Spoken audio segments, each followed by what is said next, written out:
Shalom Bapak Ibu Saudara, marilah kita nikmati berkat orang lumpuh dapat berjalan.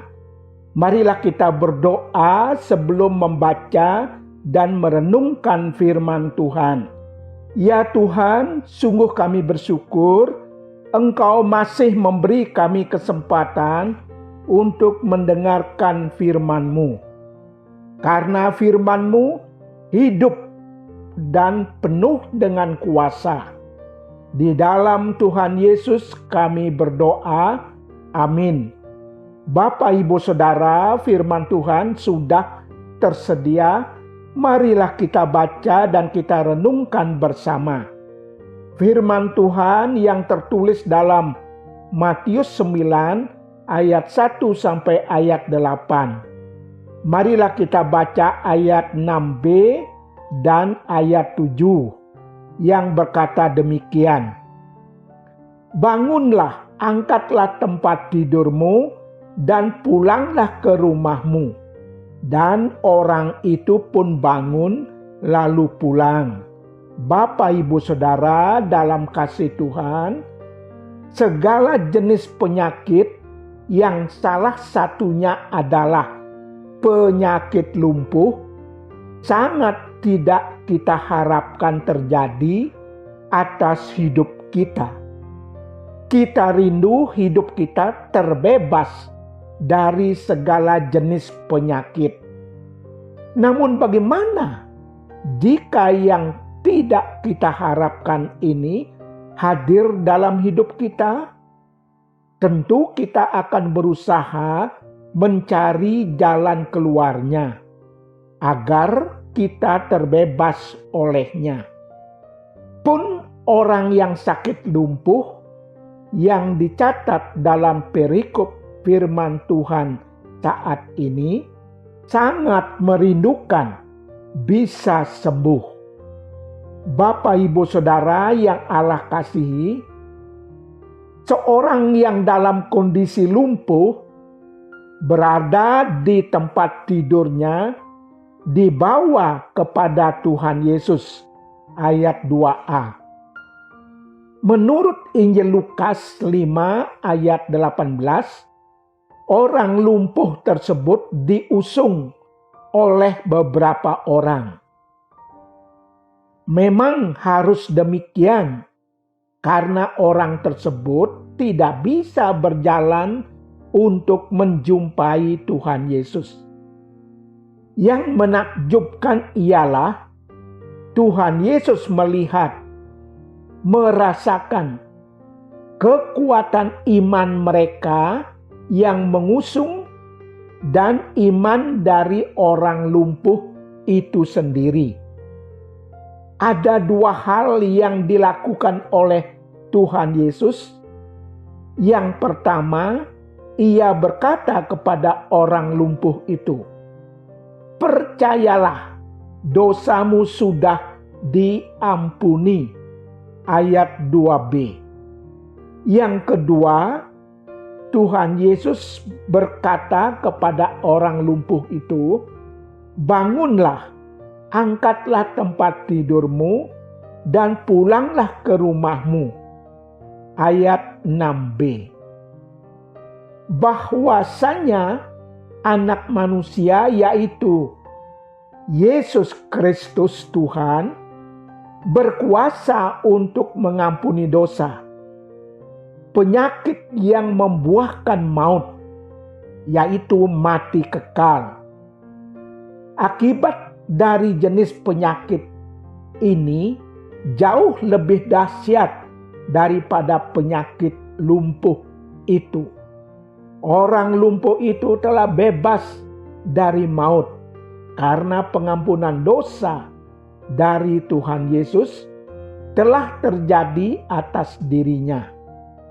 Lalu Tuhan Yesus membereskan penyakit lumpuh itu berdasarkan iman percaya dari mereka yang mengusungnya dan iman percaya orang yang sakit lumpuh itu. Kesembuhan pun terjadi. Puji Tuhan. Memang Allah di dalam Yesus Kristus berkuasa menyembuhkan manusia secara lahir dan batin. Bisa kita katakan bahwa dunia yang fana ini adalah lembah air mata. Demikian bunyi syair sebuah lagu. Di dunia ini kita menangis karena menderita berbagai masalah, berbagai sakit penyakit, termasuk COVID-19 yang masih merebak di bumi kita ini. Manusia yang sakit berusaha mendapatkan kesembuhan melalui perawatan secara medis ataupun upaya lainnya. Firman Tuhan saat ini mengajarkan kepada kita bagaimana bisa mendapatkan kesembuhan lahir dan batin itu. Kesembuhan yang menyeluruh, yang utuh. Pertama, orang harus datang kepada Tuhan Yesus. Karena dialah sumber kesembuhan. Karena dialah tabib di atas segala tabib.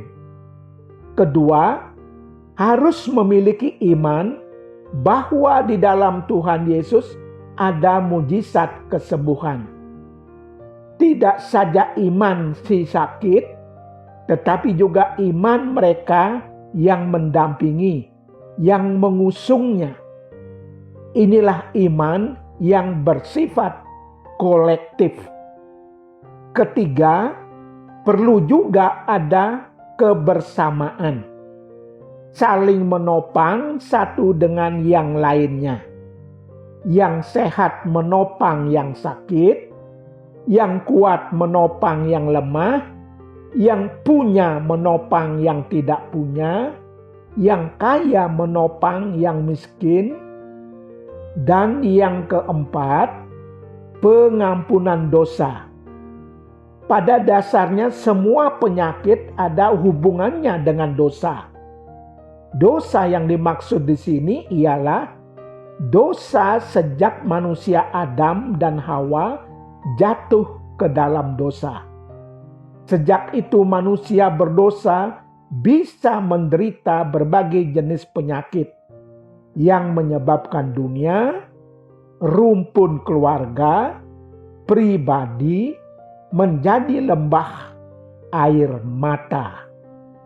Pengampunan dosa dari Allah di dalam Yesus Kristus Tuhan menjadi hal yang begitu penting supaya lepas dari maut, dari mati kekal. Yang kelima, harus ada tindakan iman. Bangun dan berjalanlah. Bapak, Ibu, Saudara, dalam anugerah Allah, mari datang kepada Tuhan Yesus. Sebab di dalam Tuhan Yesus ada pemulihan, ada kesembuhan, ada pengampunan dosa. Pemahaman ini tidak bermaksud mengesampingkan usaha medis, sebab Allah juga bekerja melaluinya. Yang jelas, upaya mengatasi persoalan hidup kita, termasuk dalam hal sakit penyakit, harus sejalan dan sesuai dengan kehendak Allah di dalam Yesus Kristus Tuhan. Allah juga berkenan mengurapi dan memakai para tenaga medis serta sarana-sarana yang ada. Namun yang perlu kita yakini ialah semua itu harus diletakkan dalam kerangka iman kita kepada Allah. Tanpa iman akan menjadi sia-sia.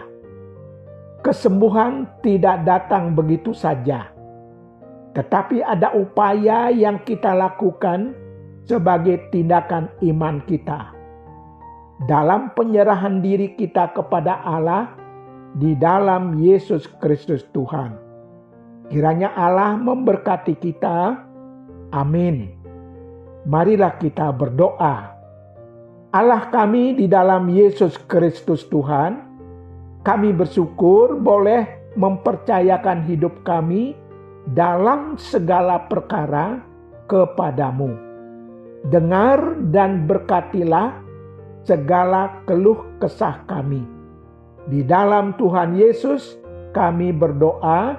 Amin.